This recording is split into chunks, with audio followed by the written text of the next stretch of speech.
Yo, this is Conan. You're listening to World of Wrestling podcast with Tax and Rich. Boom. Hello, everybody. Welcome to the World of Wrestling podcast. My name is Rich, and as always, I'm joined by my good buddy Tax Williams. We are grumpy, and we've just been old men shouting at clouds before pressing record. I've got a coffee though, so I'm less grumpy before I had caffeine. I don't know how you get through life without caffeine. Coca-Cola and other fizzy beverage brands. I say that counts as caffeine, yeah. Yeah, exactly. I didn't think you even drank Coke or Pepsi or anything. I thought you were just like water and like the occasional. What do you drink? That vanilla-y stuff? Cream soda? That's the one. I can never remember what it's called. That's because it's normally referred to as the drink of champions. Oh, I see. Okay, cool. So this is part 4 of our Enter the Dragon series, the Daniel Bryan run to WrestleMania Triple X, the sexy one. Last week I said that was part 3. Last week was part 3. I said it was part 2. I forgot about the prequel episode we did. So yeah, this is part 4 to clarify. I also feel I need to apologise as well. Mm-hmm. So obviously we are covering, and on our schedule list, we've got all the Monday Night Raws leading up to WrestleMania Triple X when Brie enters the Dragon. Sexy. I have made a rookie error, and I will say this now, and it will become apparent as we start reviewing this episode of the pod. I forgot at this time they had ended the brand split. Ah, okay. Because there's stuff that happens on SmackDown that is useful for context of things we see on Monday Night Raw. Yeah, there's no fucking chance in hell I was ever going to watch Raws and SmackDowns and pay-per-views. I mean, I think it's okay. Don't you worry. There are some key things. So obviously, we last saw, when you left us on our last episode, which you can visit in our archive at worldofwrestlingpodcast.com. Putting the promo in. Yes. Professional.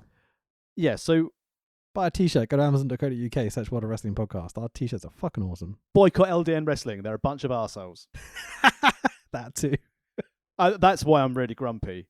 I know we did this a year ago and we edited basically a 40-minute rant from me about speaking out. I'm not going to make you do loads of editing out. But it disgusts me today. The two things that I've seen lots today, but the two things that really stuck out to me is OTT still not acknowledging anything's happened. And exactly a year ago today, OTT have come out going, yeah, don't worry about safeguarding policies. Look, don't worry about David Starr. We've got this belt that he used to have, and we're selling replicas now. Buy our replica. It's like, lads, what are you doing? We were so high on your show when we covered, their WrestleMania, and it was such a good wrestling show. Shame it was filled with such a bunch of horrible humans. And then speaking to another chap who does commentary and just hearing about some of the comments that he got subjected to by two horrendous individuals, it's just made me be absolutely disgusted with the UK wrestling scene, which is why it's good that we're covering classic wrestling action from 2014. And when we last saw our hero, the American Dragon, Daniel Bryan, he'd managed to qualify for the Elimination Chamber, because in a 6-man at the end, it was a Shield against D-Bry, Big Match John, and Lobster Head Sheamus. Please don't call him D-Bry again. I didn't particularly know that you're in a bad mood. It would get under your skin. Like, I swear I have some form of like OCD, right? I've thought this for a long time. I'm sure I've spoken to you about it. The second you went D-Bry, something in the back of my head just like grabbed my skull and went, Well, so obviously we finished Raw with the Shield being disqualified because the Wyatt family attacked Big Match John, not Daniel Bryan. Well, anyway, over to Smacky D to continue to help your skull. I thought I'd just do a quick overview of what I didn't mind that. I don't care about SmackDown. I care about Daniel Bryan or Bryan Danielson, whatever. I can handle Daniel Bryan, but like D-Bry. Well, it's a good thing, because this episode of SmackDown came from I care about the story for SmackDown, just to clarify. Just that I have like some affinity to the show. You know what I mean? Like, please continue. So we're 31st of January at SmackDown. We're in the Huntington Center in Ohio. Our commentary team are Maggle and JBL, because obviously at the same time we're having the same teams on each show. They confirm, they go back over the 3 lads getting it into the Rumble. They have the recap of it. The show starts with the Shield coming out. They want to know how glad they are that, Orton's getting the Wyatts to help him and stuff like that. And this is where Triple is coming out. It's like, just leave it, boys. Just leave it. This isn't the time. Blah blah blah. Here we go. Matches. We had an Elimination Chamber qualifying match on SmackDown. We did. We had Tony Cesaro against Dolph Ziggler. Ziggler's hit with a neutralizer. He's out. Cesaro's in the chamber. We then have a one-on-one match between Fandango and Woods. And where's my notes for this? Oh, and Fandango hit the Falcon Arrow for the victory. Great. Primetime players making $1 million moves. Took on Rybaxel, and they won. For the record, sorry, the primetime players won. They won. No one cares. This is almost as good as your Tamina recap last week. Please continue. This is entertaining as fuck. I'm loving it. Another chamber qualifier. There's like these big pauses where you're like, they won. Like, that's not clear enough, Dax. Are you suggesting that my notes are a bit half-assed? I wrote some results like Titus kicks. Shield came out. They were happy. And Triple H came out and he was like, "Leave it alone, boys." Well, it's the best recap ever. I love your recap so much. Got a tight window. Brings joy to my life. We have a Jake Roberts Hall of Fame video, which is very good. Happy days. Best shot on clothesline in the biz. I made a joke. It was Alexander Rusev and his handler Lana are coming, and I said in a tank. So that was my tried. He succeeded. He launched his cannons. He fired his balls. Christian versus Swagger in a match to qualify for the chamber, in a match that I dubbed I Couldn't Care Less, but Christian won with his shitty ass frog splash from the top. Zeb Coulter being a racist on the outside. A throwaway match followed this. Damien Sandow versus throwaway match Kingston. in 2014. Sounds like dubious to me. Well, it was Sandow versus Kingston. Kingston hit Trouble in Paradise after 1 minute 57 seconds. That was it. Jesus. Okay. Cool. Happy days. We little Sandow in 2014, but yeah. So. Little flashback to Brock being little the flashback. Dude. It's like a funk musician. And in this week's weekly sit-down interview, Triple H announces that Cody and Goldust are going to take on the New Age Outlaws for the titles on Raw in a steel cage. Solid steel cage. So to set that up, we then have Road Dogg versus Cody Rhodes. And of course, great. Just under 4 minutes, disaster kick from Rhodes, and it's all she wrote. The Shield are out in the main event. Bray Wyatt, apparently he appears on the screen. He says he's looking forward to the war. And he's especially the Shield waving those white flags. And our main event is the Shield versus... Hang on, what was our main event for Raw? So we've got the Shield, right, versus Sheamus. Yep. Mm-hmm. Versus Dragon. Versus... and Dragon. And... Oh, no. Sheamus and Dragon. And... Rey Mysterio. Oh, okay. Fair enough. So... By all means, it was a good match. I watched the main event. It looked like Ray was going to, set up Rollins for the victory and get the face of victory, but out of nowhere, Roman Reigns hit a spear, pinning Ray, because of course, the Shield got to look strong and the other two going into the chamber. And that is it. There was no progression of the Daniel Bryan storyline, but there was a progression of the Shield and the Wyatts. Okay, cool. I think is that the end of the show, by the way? Yeah, that's the end of the show. Good stuff. I definitely think you should do a SmackDown recap at the beginning of every one of these, because I am not fucking checking out SmackDown as well. The only thing to positively say about this is Dragon hugely over for the whole show.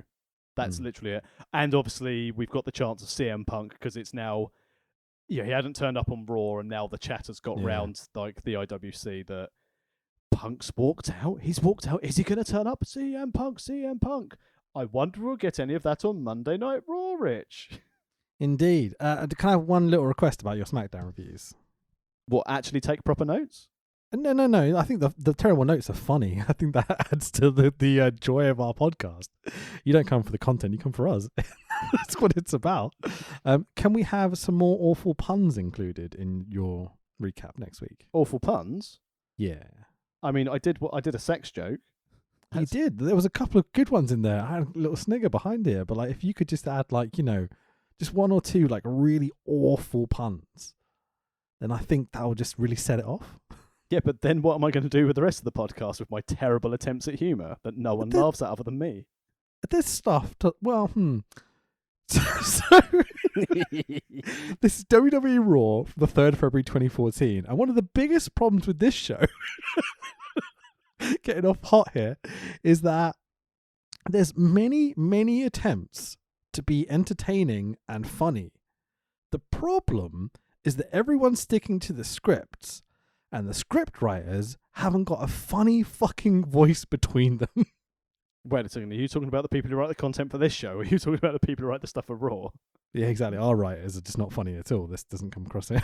But this Raw, man, there's so many attempts to be like, isn't this funny? And genuinely, there's only one bit out of the whole show that got a laugh out of me, or even a smile or an acknowledgement even, and that's Santino, because he does some really stupid slapstick stuff. Which is, I think this was our biggest fear. Now, I know, dear listener, you voted for this storyline for us to cover this fucking idiots, a lot of you. I mean, you do realise making me watch 3-hour Raws every week. I fucking hate you all. Plus a 4-week build-up to Chamber, which we know on every year on the calendar, and we covered in last week's pod as well. Nothing fucking happens. So all I'm waiting for over the next few weeks is some acknowledgement of CM Punk not being there and watching either Triple H or Stephanie get snarky about it. I'm looking forward to watching, I don't know, Del Rio get beaten up, because who doesn't want to see that? True. And I'm looking forward to seeing signs in the crowd. And after this week's episode, which we'll get to, more AJ on commentary criticising the women's wrestling. Yeah, that was good. So we are in Omaha, Nebraska, USA. The fucking deadest of dead, most boring crowds. They're really a bit shit. In the Century Link Center. Ooh, this was live on the USA, Sky Sports in the UK.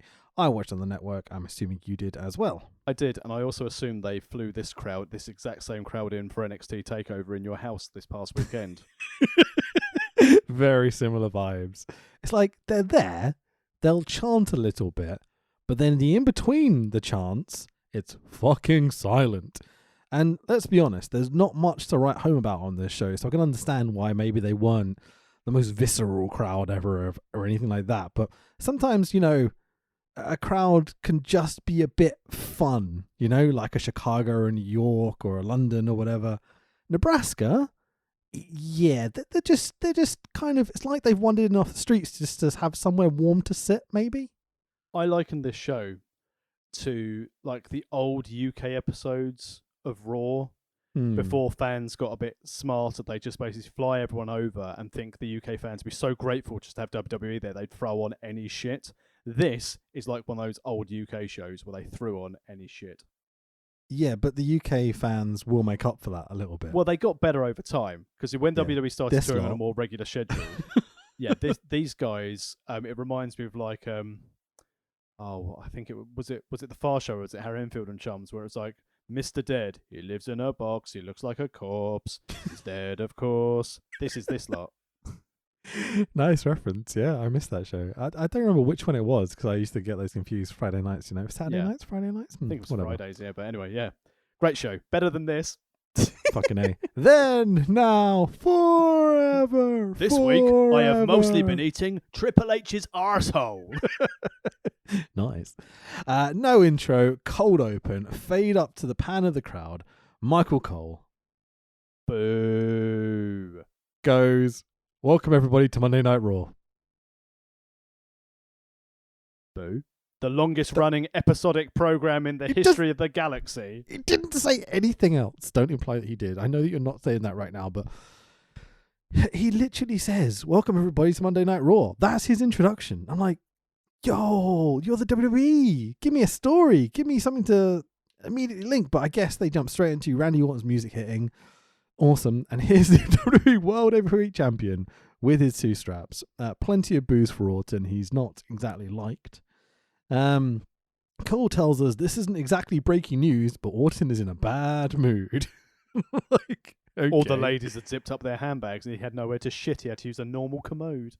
Fucking A. He's got to defend these straps at Elimination Chamber, in the Elimination Chamber, which we'll be talking about in 3 weeks on the podcast. Hooray! I wrote my note was this: Randy Orton starts off by complaining about the Elimination Chamber, and then cuts his usual boring promo that no one cares about. Yeah, exactly. There's immediate CM Punk chants. Rightly so. Orton's just like, no, at breakneck speed, just trying to get these lines out and get the fuck out of Dodge. He does not want to have to put up with these chants. I mean, it's a promo, right? He says he's beaten everyone in the chamber match that's going to be in the chamber match already. He's already beaten them all. He says he'll win and go to beat that jacked up, muscle bound genetic freak Batista. Or Mason Ryan or Ryback. You know, he's got to be very specific at this time, because there were a couple of old like 80s WWE like Juice Boys at the time. Yeah. Orton calls himself the main attraction, which brings out Triple H and Steph. Again, loud CM Punk chants here. I wonder whether this is going to be every show from now until the end of WrestleMania. It's just going to be CM Punk throughout every segment, because it feels like it. Let's be honest, it's still CM Punk now. Well, less so, but still, it's there, isn't it? Steph delivers a don't buy the hand that feeds. That's not how to put it. Yeah. Don't bite the hand that feeds. How do you buy a hand, Tax? I don't know. Triple H stalks. I don't know. It's Mae Young and Mark Henry's kid for sale. I don't know. Do you see that the kid made it to Eurovision this year? I did. I was so happy. It was great. They were Mark Henry and God bless you, Mae Young. I should be happy in her heavenly cloud. Fucking name, brother.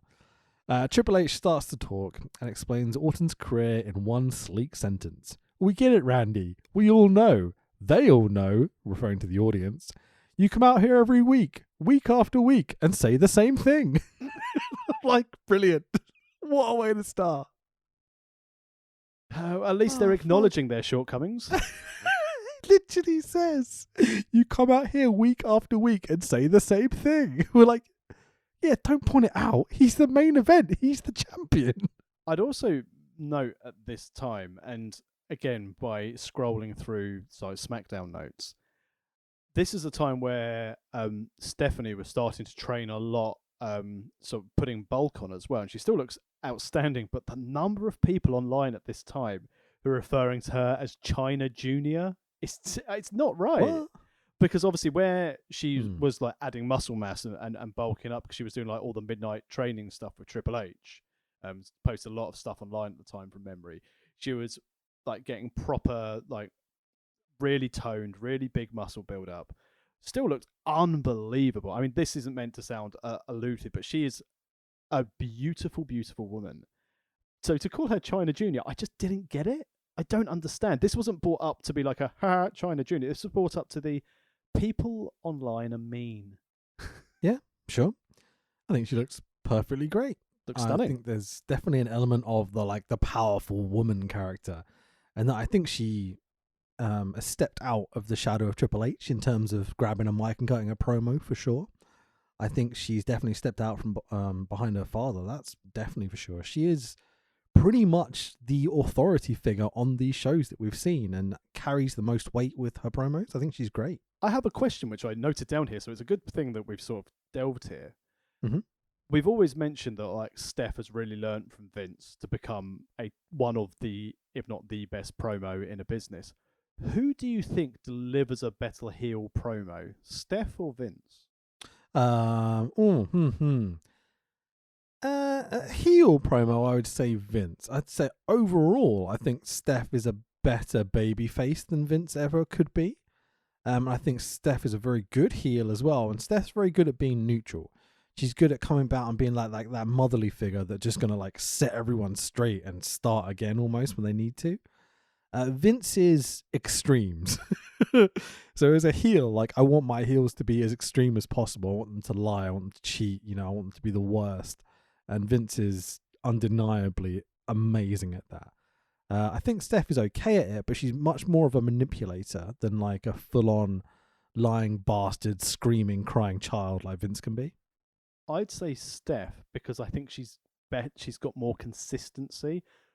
Vince's stuff was best when he was going against Austin and Rock, and granted, I know that was a majority of the Attitude Era. But then after he didn't have those guys to play off, and then he finished his feud with Shane, leading up to the WCW stuff. Think of his promos with Cena. Think of his promos with Bobby Lashley over the ECW title. I mean, everyone loves ECW Vince, but that was more comedy stuff. Yeah, that's more comedy stuff. Whereas Steph, I think, can deliver a consistently better promo, regardless, as you said, of heel or face. But I just thought it was quite interesting to, as you mentioned, she stepped out of Triple H's shadow and evidently delivers a much better promo than him here, and has been doing over the last few weeks of this series. The thing for me, the difference between the two with Vince and Steph is that I think Steph is more consistent, as you say. But much like if you compare, let's say, Bret Hart to a Randy Orton, okay, like they can both do the job, and Randy Orton has had more of the title. He's had more matches across the span of his WWE career, I would assume at this point, because he's been there for such a long time, and he's probably been more of a TV draw or whatever. But Bret has those matches that you'll never forget. And I think that that's kind of the same in terms of, it's a difficult comparison, but I think it's kind of the same in terms of Vince and Steph. I think Steph is a very good week-to-week storyteller and is a very useful person to have on a mic, cutting a promo and involved in your narratives. But I've been infected with a poison. It was me, Austin. It was me all along, Austin. There's so many quotables from Vince that he's undeniable, that he has those great singular moments that are out of this world spectacular. You have no idea how angry I am you even put Bret and Orton in the same thing. No, I don't compare them at all. I literally but they're both heard... guys that have been at the top of the card. One that has great matches individually, and one that has a long career and fuck all great matches. It's just the easiest comparison I could make because we were talking about him. I didn't hear anything you said there. I was just too busy seething. So, Orton's had a pretty decent career. Let's put it in perspective. He's been champ a bunch. He's been at the top of the card a bunch.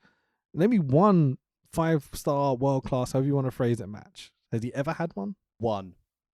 WrestleMania 21 versus The Undertaker. The first time it looked like, when they actually started to make a big deal out of the streak, and when Orton looked like he was going to beat him, genuinely, that, and we're talking, what are we looking at here? So WrestleMania would have been 2004? Yeah. 2003? Like that. 2003 maybe. 2004 for that. It was, it was the best storytelling that he's done in his career. It was his best match career. Because I remember sitting up when I lived with the boys in Bosque and made them sit up and watch WrestleMania 21 in our house in Ashford, and literally jumping out of my seat thinking, fuck, Orton's going to do it. And that's I think that's the first and only time I got invested in him, other than when he had his RKO t-shirt that was ripping off the spoof of the NWO t-shirt, when I was like, I like Randy Orton because that's a cool t-shirt. I bought in by an advert. But even that example is a lot down to the booking, not necessarily the narrative told within the match. Oh yeah, don't worry. I'm not basically stating that this is anything spectacular or anything that we would rate in our top 5, 10, 15, 20, 50 matches. But I'm very much talking about memorable narrative moments in terms of a match and what's told within that match, rather than spots or something. Just definitely. To clarify, lovely listener. But I'd also say, with Bret, you can go WrestleMania 13. You can do the cage match with Owen, even though it's not a great match. The story is fucking incredible. You can do Piper. You can do. There's so many examples. Bulldog, SummerSlam. All I would say though is that whilst I don't rate Randy Orton, he's obviously doing something right to be there for 20 years.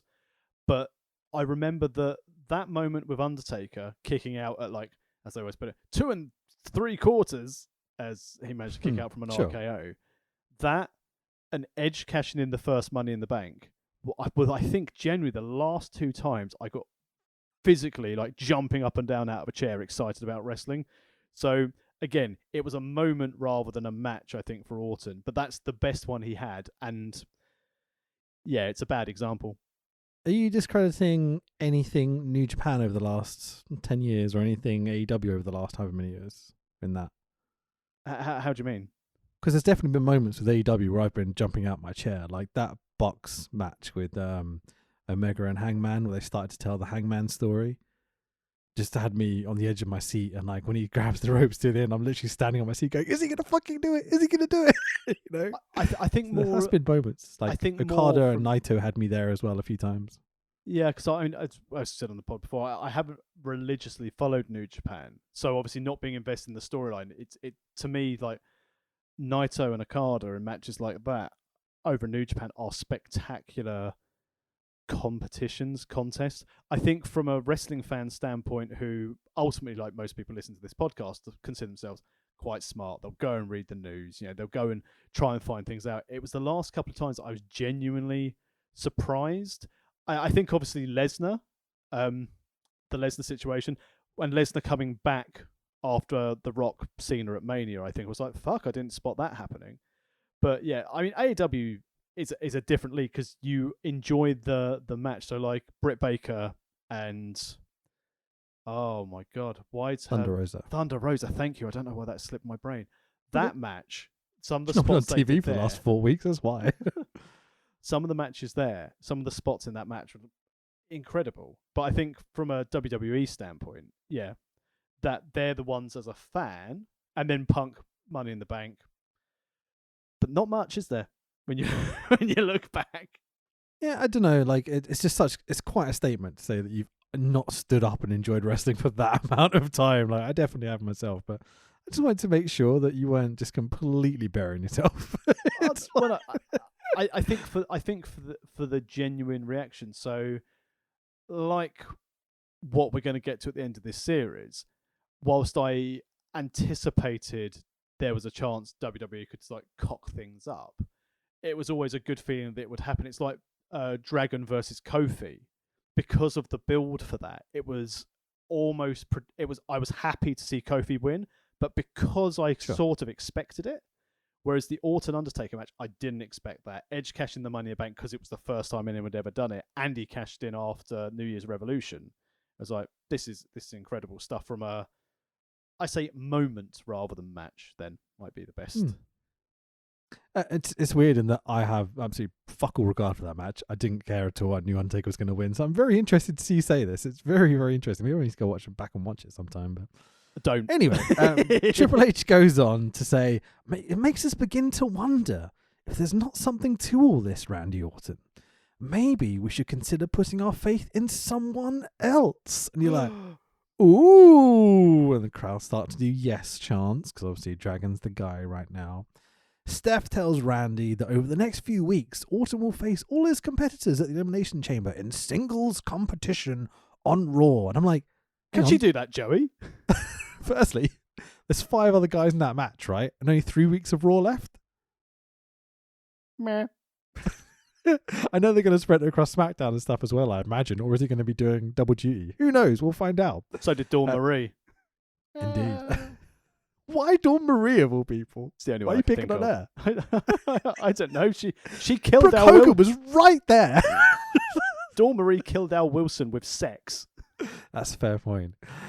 Steph goes on to say, I can't believe I'm going to say this. If this person is victorious against Orton, could be the new face of the WWE. And that person is Daniel Bryan.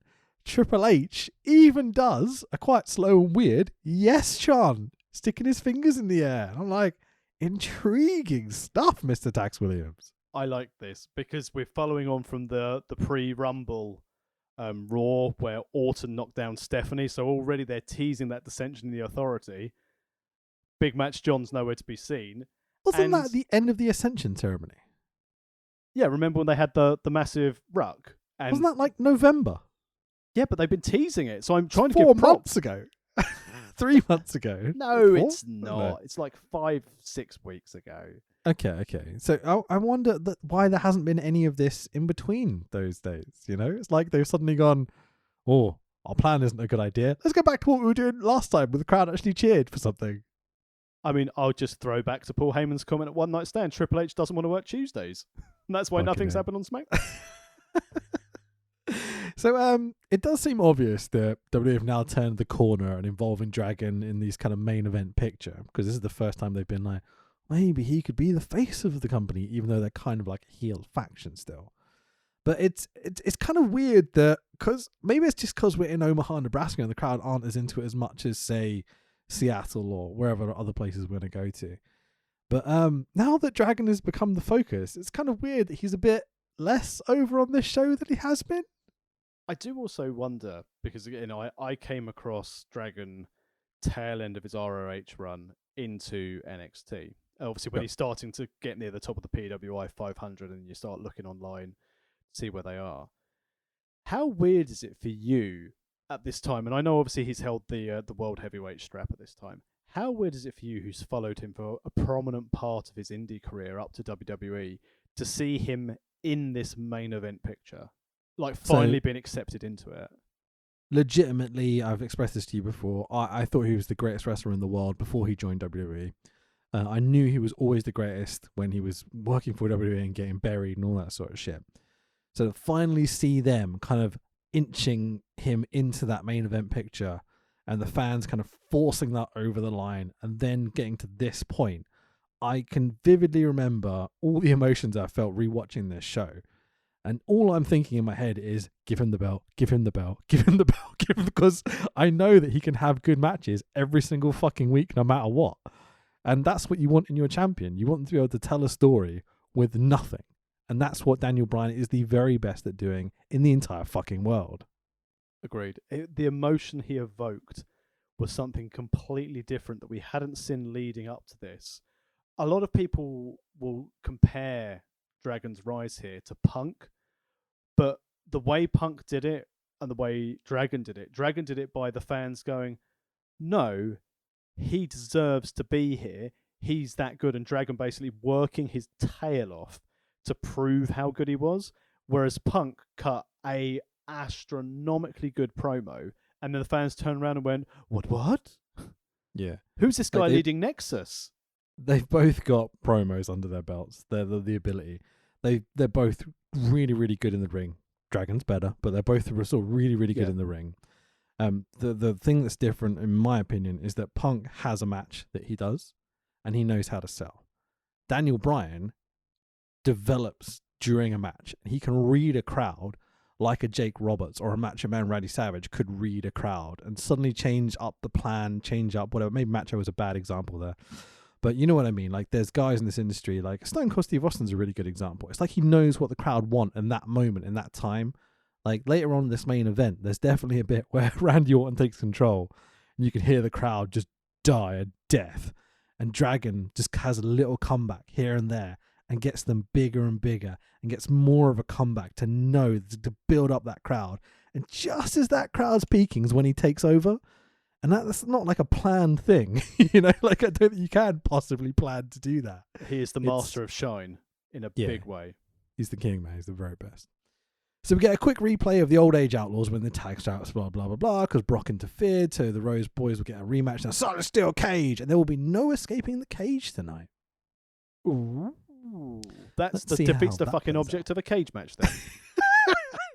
I disagree. I like the idea of not being able to escape the cage. I much prefer it to end in a pinfall or whatever. I think it should enclose the wrestlers, not be a thing that you should be able to get over. You almost, you know. I will go back. I will go using back over in wrestling terms is difficult in terms of physical terms. Sorry, please continue. I was going to say I'll go back on my term because obviously escape the cage in a singles match is fine. If you've got escape the cage in a tag, then you've essentially just abandoned your partner.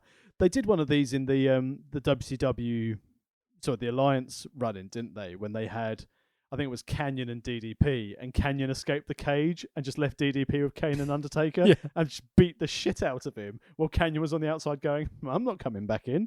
So I suppose maybe not having escaped the cage on a tag one is probably better. There's also a really good Hardy Boys Edge and Christian one where Jeff escapes early, so Matt gets beat down, so Jeff grabs a ladder and gets back into the cage and they double team Edge at the end. It's fucking great. Really worth a watch. I will say the logic behind it of getting a ladder, and obviously I'm only visualising this because I can't remember the specifics, but I'll get a ladder and climb back in. Just fucking climb up the cage, Jeff. You don't need a ladder to climb that. Like, Yeah. I mean, you're right. What am I talking about? Skanky, honker, imbecile, elephant, lapsed dildos. Here come the Shield for tonight's opening match. Yes, I'm so glad that's back. The 6-man tag team match of the Shield of Dean Ambrose, Roman Reigns, and Seth Rollins. And the New Day. Kingston, Langston, Mysterio. I've got a joke here. Hang on. I've got where I wrote it down. Hold on. Give me a second. This is how all good jokes start. Oh. Hang on, let me set you up for this joke that I wrote. Trust me, it's worth it. Okay, I'll go through it, then I'll add the jokes. That'll be funnier that way. So the entrance through the crowd is really, really cool. Love the da-dum, da-dum, da-dum. It's just the best. Nice big close-up of Roman when he jumps the guardrail. It's very clear who Vince wants front and center. You know what I mean? Big boy. Yeah, very much so. Replay from SmackDown. Triple H tells the Shield to let it go. Let it go. Roman Broods are going to fight the Wyatts at the Chamber. And I'm like, fucking A, awesome. 6-man tag, Wyatts versus Shield. Let's go. That'd be really fun. We come back from ads. Who's that jumping off the boat? Booyaka, booyaka. So neither of Kofi or Biggie get entrances, but it's Kofi, Biggie, Langston, and Rey Mysterio. So this is the new Hefe. Brilliant. Oh, I'm a genius. What do you think? Was it worth the build? No. Shut the fuck up. I mean, it's not. I mean, it's my comparison. The next time is just going to completely fall flat in its face. But I was going to say at the start of this match, Kofi had obviously been watching old Rock and Roll Express videos. He was doing his best Ricky Morton impression of all these monkey flips of Rollins. Fucking A.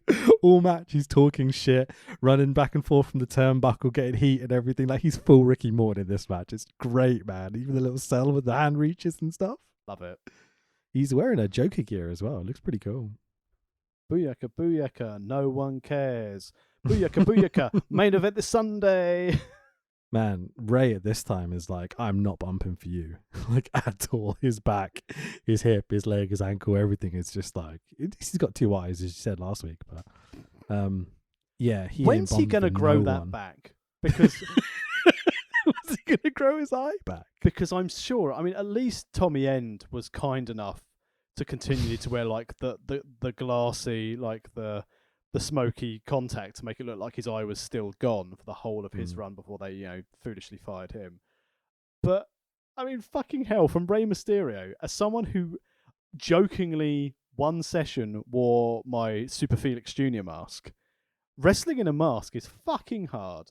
Wrestling with one eye in a mask when you're doing high-flying stuff must be a nightmare.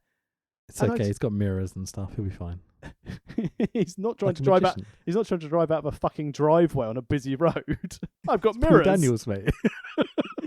Who's this Debbie McGee? Oh fuck yeah. So as this match goes on, I haven't got many notes about the matches, listeners, because honestly, but there's this.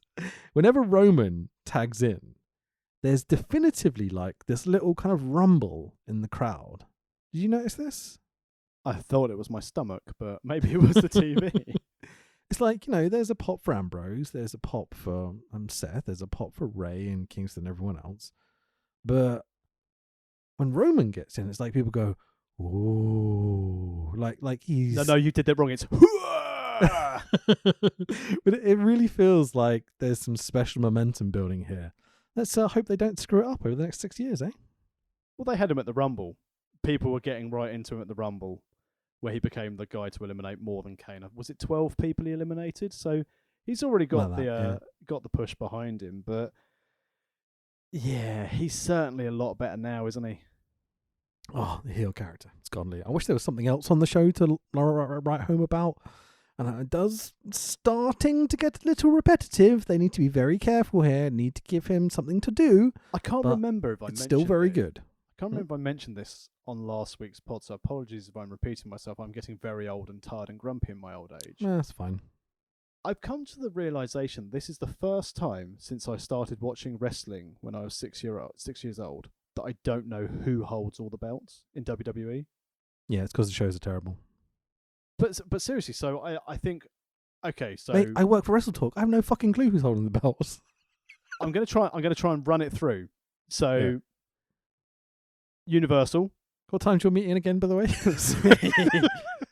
Universal, Roman. WWE, Lashley.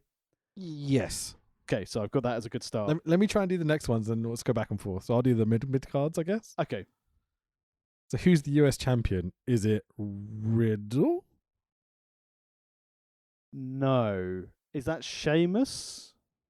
See, I have no fucking clue. Who's the Intercontinental champ then? Sheamus?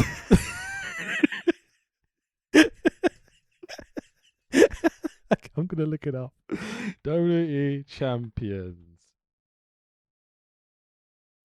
Is this the point where I do the classic? Oh no, is it Apollo Crews? Okay. Oh, it is because he's got the shit He belt. won the belt. See, as soon as you say it, I'm like, oh, I know who it is. But then such a cop out. But then it's the tag straps.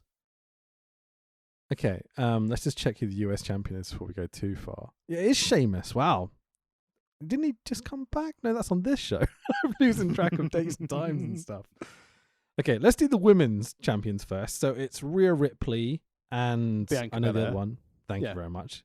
At least that's reasonable. We know who they are.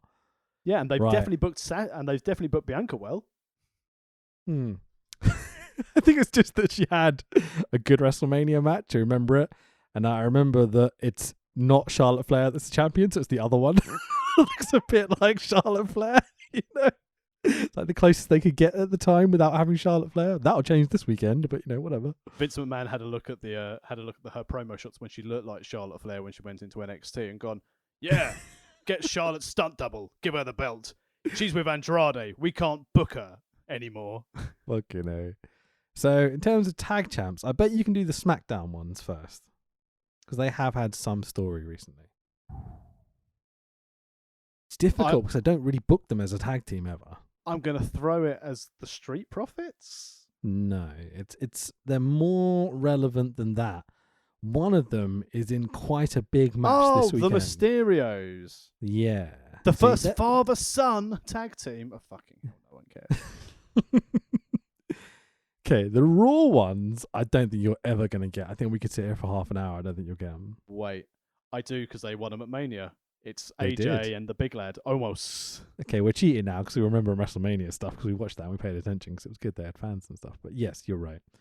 Haven't really done much as a tag team since then, have they? Has AJ done much since cinematic match with Taker? Yeah, exactly. Okay, women's tag champs. The Iconics. I wish. They're not around anymore. Oh God, because I think the Shayna Baszler terribly booked and Nia Jax have recently. Oh God, Natty and Tamina. Yeah, because WrestleMania. Yeah, of course. They still hang on to them because obviously they don't book them in matches to lose the belts or anything, defend the belts even. Right, so again, we're getting to the slightly harder ones now. So who's the NXT Cruiserweight Champion, Tax Williams? Oh, is it Escobar? Nope. No, because it's no. Oh fuck. Oh, it's not Devlin, is it? Nope. Oh, thank fuck. They had a match to unify them, and then one of them's already dropped it to someone else. Oh, Note how I said one of them because I didn't fucking watch it. Even though I probably did, I just don't remember. Devlin doesn't exist in professional wrestling anymore anyway, so it doesn't matter. Of a board lock. No idea. Of a board lock. Oh, Kushida. Good man. Apparently, this is according to WWE.com. If I'm wrong, then fair enough. Who's the 24/7 champ, Tax Williams? R-Truth. No, unfortunately not. Oh, Akira Tozawa? It is, yeah. The only other guy that's in that feud for the last 20 years, I would say. So who's the NXT Heavyweight Champion? That's quite an easy one. That's Karrion Kross. Yeah, because they put his face on fucking everything at the moment. Who's the NXT Women's Champion? Raquel Gonzalez. Good. The NXT Tag Champs? Oh, the guys who came over from TNA, Fake Filthy Animals, MSK? Yeah, good job. I would never have got that, so well done. I remember watching the match. I could never remember their tag names. Who's the North American champ? Big Boy, Bronson Reed? Good. You pay more attention than I do. Okay, let's quickly go through them. UK champ? Walter. Yeah, has been for a lifetime apparently. Women's champ? Mako, because she just recently won it off Kaylee Ray. Holy shit! Yeah, she did. I didn't even know that. She's awesome. Tag champs. No one gives a fuck. Whoever the fuck. You know the two lads we saw wrestle. Pretty Deadly. Yeah. They're the tag champs, apparently. Well, awesome. They well deserve it. They were really good when we saw them live. Fair play to Pretty Deadly, because they fucking leveraged that relationship with Sid Scala and dropped him like a fucking turd. So well played them. More importantly, though, who is the $1 million champion? Oh God, it's the guy from TNA who I think is fucking terrible. Everyone seems to like. You mean the oldest $1 million champion in history at 37 years of age? Yeah, NXT pushing that young talent. Weird, isn't it? Anyway, so a Big E bump in meat with Roman was fun in this match. Big E is a strong, stiff boy. Busts open Roman hard way. It's fucking beautiful. A big stiff boy busting open Roman the hard way. Oh yeah. Thank you. Roman Superman punch to Big E. Hoo-ah! But Ambrose with the blind tag on Roman. Ambrose has a weird one-arm flatliner thing. Looks fucking dreadful. Headlock driver. Mate, it's headlock driver, but he's standing next to him like he's doing a flatliner. It's totally fucking weird. Maybe it's the Celts issue. Who knows? 1, 2, 3 in the winners of the Shield, but Dissension. No, the Ascension aren't there. How many Ascension jokes are you gonna? I say jokes. How many Ascension references are you gonna make over the next few weeks? It's the only mention I've got. Although the other thing, every time Roman does this thing, I just imagine he's saying "hoopla." Okay. Are you a booker? Do you not know how to tell a story? Bray with Harper and Rowan standing behind him in his little dark space where he does promos backstage, or in a dark shed somewhere at Dubai or something. I don't know. The Wyatt's wanking closet. Yeah, exactly. Society this. I know the real you that. Sacrifice this. Creepy whisper here. Creepy laugh that.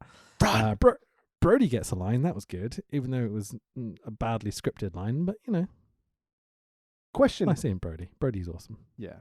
Question here. Who's the face? Team. I mean, this is a problem, isn't it? Do you know the other problem with the Wyatts? I mean, I've got a list, but which one are you picking? Who takes the heat? Fucking Rowan. It's like, well, it can't be Rowan because he can't sell. It can't be Harper because he's way too good and too massive and terrifying looking. Can't be Bray. He's the undeniable like leader of the cult or whatever. So who takes the heat in this relationship? It has to be Luke Harper, Brody, whatever, because he's the only fucking can sell. Isn't the leader of the group, which makes no fucking sense. I would say none of them sell until someone gets a massive comedic hammer in a cell. Well, yeah. Sports. The Super Bowl champion Seahawks tweeted at Daniel Bryan. Wrestling. Bad news Barrett and his giant polar back. A brief banging of his gavel. I'm afraid I've got some... Gunged everywhere. Less gunge. He bangs it a few times, you know. Gives it a quick wrist up. flick, you know. Quick wrist flick. Trick shot with his fidget spinner. I'm afraid I've got some bad news. I will say the giant pole, like 20, 30 foot in the air, does look fucking awesome. That's a great place to cut a promo from. No one can get him either. Unless they can get to the control panel. The lift that's platform. kind of the joy of it, is this giant, angry, very capable British dude. It's like hiding on this giant pole. It's a very heelish maneuver to do, you know? Until yeah, do you fucking ruin it. Well, Barrett cuts a Brit Rest You Will People a Fat promo, which I'm like, Barrett, you're better than this, mate. Seriously. What? Yeah, so Bad News Barrett's like saying the Americans are going to shovel so much junk food into their mouths that they're probably not going to live to see next year's Super Bowl. Ha ha ha! Apparently, Jerry Lawler takes offense to this. And he basically, I can't remember the words he used, but... I've got the quote because it was so bad I had to write it down. I rewound this to get this quote. So describe Jerry Lawler's position. What does he do? So Jerry Lawler is on commentary and he stands up from his chair. He has a microphone in hand in one of his shitty Jerry Lawler t-shirts that he stole off the child's playground just to cover himself up so the police didn't see him. Allegedly, my opinion. And he's all the way at ringside just pointing up at this 30-foot lift platform. he kind of does like a straddle on the desk as well. It's a bit weird. It's a bit creepy. It's like, hey, cat, how are you doing? There's obviously, some young people in the front row that he's showing off for. Jerry Lawler goes, "Hey, Barrett, I'm afraid I've got some bad news for you." Okay.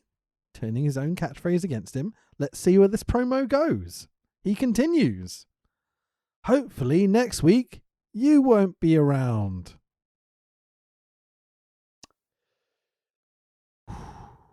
Did I mention the Ascension yet? Cole loved this segment. He was pissing himself with laughter. Like, I haven't cut anything out of that promo, just to clarify. That is the promo. Like, what just happened? Am I in a fever dream? Was there meant to be a content here? Did he get cut off?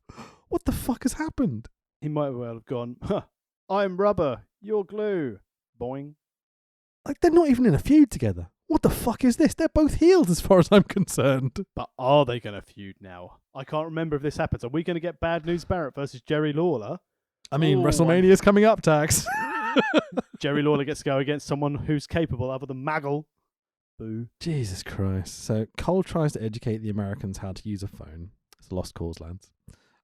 Jerry Lawler's phone seems to be stuck on the WWE app loading screen, which is fucking banter. I mean, on the plus point, at least it wasn't on what he would normally be looking at. That's probably why it's a fixed screen. Jerry, we can't risk you showing your actual content. Just have this toy phone with this, like you give a kid with just the sticker of the phone on it. Here you go, Jerry. Here's your iPhone. I can't get on to Grindr. I don't think that's what they call it when it's, yeah. I'm not going to make that joke. Christian versus Jack Swagger is up next. Jack Swagger has Antonio Cesaro and casual racist Seb Coulter, who's less racist in this episode. Hang no on, signs, nothing. Didn't we have this on Smacky D? Oh yeah, this was a match on SmackDown, wasn't it? Yep, great. Before we get into this epic encounter, Christian's theme. Okay, good. It's a good theme, right? Yes. I wonder what the lyrics mean. I've listened to this theme a million times, obviously seeing Christian make his entrance in WWE. If you close your eyes, your life, a naked truth revealed. What do those words mean? Well, you need to ask Waterproof Blonde what they were thinking of when they were trying to get their words to rhyme. Do you know what's interesting? Taking something in the present and then adding something in the past at the end of it? Because I think that makes art, right? Yeah, why not? If you close your eyes, so present, your life, still talking about the present, a naked truth revealed. Past. Right? I mean, I wonder if you just read it as a story. So, if you close your eyes, your life, a naked truth revealed dreams you never lived, and scars never healed in the darkness. Light will take you to the other side and find me waiting there. You'll see if you just close your eyes. So basically, they've written poetry and then fucked it up and tried to put it into a song. Poetry's not good if it doesn't make sense. I'm just going to throw it out there. But anyway, this has bugged me for years, and I finally remembered to bring it up or something. So there we go. There's my OCD coming out in a podcast. We were in ads during the racist Americans entrance, so didn't get to see any racist slogans this week. What a shame. King tells us that if Swagger loses this match, Seb is going to shave, and JBL has the strangest response ever and goes, himself? Like, who the fuck else is he going to shave? Swagger? This really made me laugh for like 5 minutes. I was like, why did he... Okay, whatever.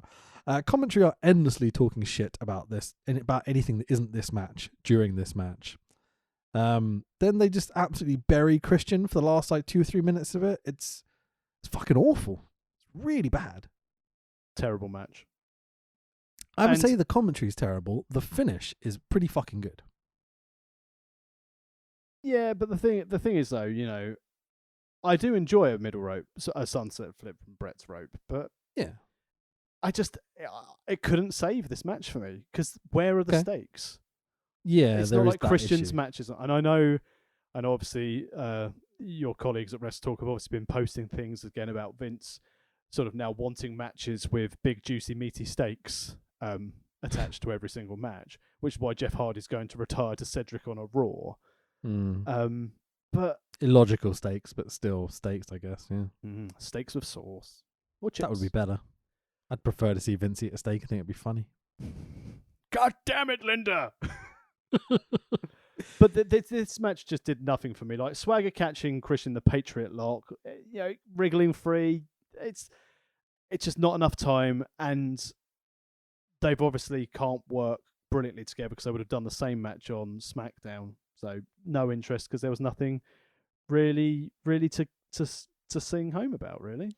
Maybe I'm just an AEW mark, but I really liked Christian selling in this match. I would say that for it. I think he's very good at selling.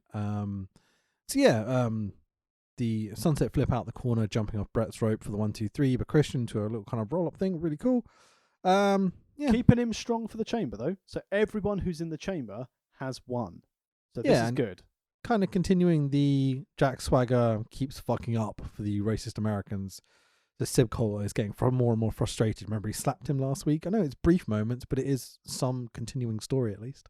Yeah, I mean, I'll take the positive of the storyline development over the match. Sure, I didn't love it, but I didn't hate the bits that surround the match. I'll put it that way. Commentary already skipping the replay of Brock. Hang on, what? I'm losing track of my notes. Hang on. That's it. So commentary before Christian's even started to celebrate this win of his, are already talking about Brock. Like literally, it goes 1, 2, 3. Brock Lesnar last week. It's kind of funny how they don't give a shit about this match. Do you remember last week when Brock came out and smashed up the tag division? Yeah. I was like, he shouted something at the camera. Yeah. Did you work out what it was? They replayed it on this show with obviously the closest mic to him just elevated, and he very, very clearly went, "Somebody hear me." You're like, I wonder who this somebody could be, Tax. Hear me now. Was it Betty White to be the next week's guest host? Yeah, so Betty White is going to be on next week's Raw apparently, so that's going to be fun. There's a few vignettes for it as this show goes on. I don't know. I like Betty White. She's kind of funny. I only know her son Barry, and her That snooker, would be interesting, wouldn't it? And her snooker playing son Jimmy.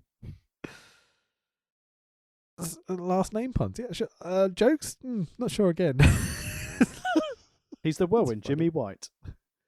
He was. Is? Don't watch snooker. Not anymore, at least. Does he still play? No way. Can't be any. No, I do. I don't really. Snooker's a working class game. Why would I spoil my time with this? Fucking hell. So next up is a WWE Tag Team Championship Steel Cage match where no escaping the cage to win of the Old Age Outlaws of Billy Gunn and the Road Dogg, who are the current champions in 2014, versus Cody Rhodes and his Gold Dust Rhodes, brother? Gold Dust Rhodes? Good old Gold Dust Rhodes. So, instead of going, "Oh, you didn't know, da-na-na-na, your ass better call somebody," it goes, "Da-na-na-na, oh, you didn't know, da-da-da-da, you better call somebody." And so, by this logic, being sober and now Christian means that you can't say the word ass, apparently. I think that's probably more to do with USA and being PG. But also, Mate, he then introduces badass Billy Gunn, spells out his name, and then says badass Billy Gunn in the introduction. He's also identifying questions that people may find in the workplace. Oh, you didn't know? Just ask someone. It's fine. Just call someone. Especially when you're working from home. Oh, you didn't know? Don't sweat it, mate. Just pick up the phone. Get on Teams or something. Get on Hangouts. It'll be fine. Road Dogg is hilariously out of breath as he's cutting this promo. You didn't know? It's like, I can't fucking talk. But I'm not a professional wrestler, so there we go. So Road Dogg says the word ass, so I'm assuming he's a heroin addict and going to hell now, yeah? Jesus loves a heroin addict. The crowd join in with the lines, but they are absolutely dead in between anything. So they're not really hyped to see these lads. They just remember the catchphrases. It's kind of how it comes across. Yeah. Worryingly, till the main, I'd say the Outlaws probably got the best babyface pop of this dire crowd. Yeah, and they're meant to be heel champions. Yeah. It's good stuff. Again, the awful mix of Cody and Goldust entrance themes. It worked out why I hate it so much this week. It's Goldust music with just, whoa!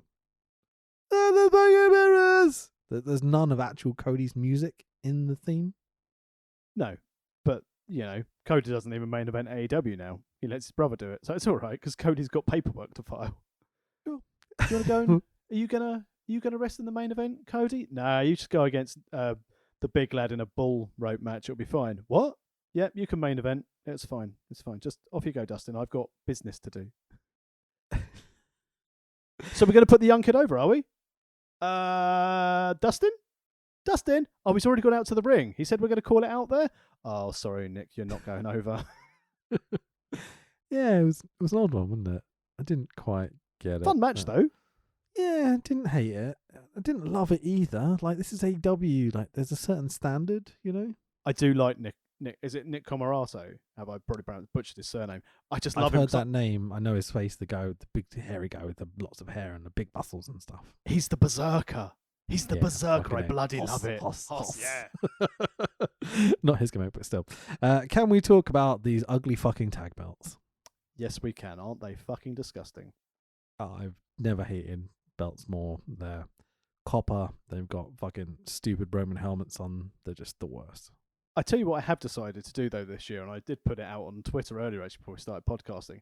I'm never a fan of replica belts, but I've decided that for the rest of this year, if possible, I'm going to start collecting Dragon Gate replica belts. Oh, that's not a bad choice. The newer ones are less pretty, but they're still pretty good looking. The old ones, oh my God. I want all the keys. I want all the keys, and I want to put them behind my desk for my work calls. And people go, "Did you win that?" And I'll just go, "Yeah." I will never forgive Pac for being in the building with that belt and not doing photo opportunities. But I bet still that's the closer than you ever thought you'd get to that belt.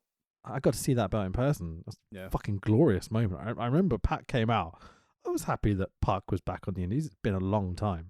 I was just looking at the belt going, oh, wow, there it is. I've seen that belt for 20 odd years now. Fucking hell, but never in person. Or And even if he even was in this going to country. do photo ops with the belt, he certainly wasn't going to after IPW fucked up that shitty ring. Mate, it was so bad. The ring broke, one match in? I'm pretty sure Whole that's fucking show had a broken ring. actually constructed using Edler's dick. Fucking tiny. Anyway, everyone in the cage now. Introductions from AEW's Justin Roberts. Such a slow start. Get on with it. We've got 3 hours to fill, I guess. It wasn't.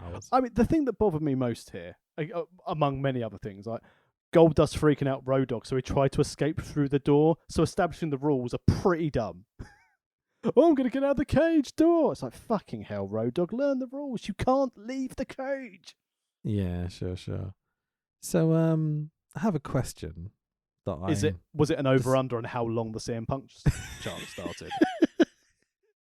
No. It's like, I'm watching this match, right?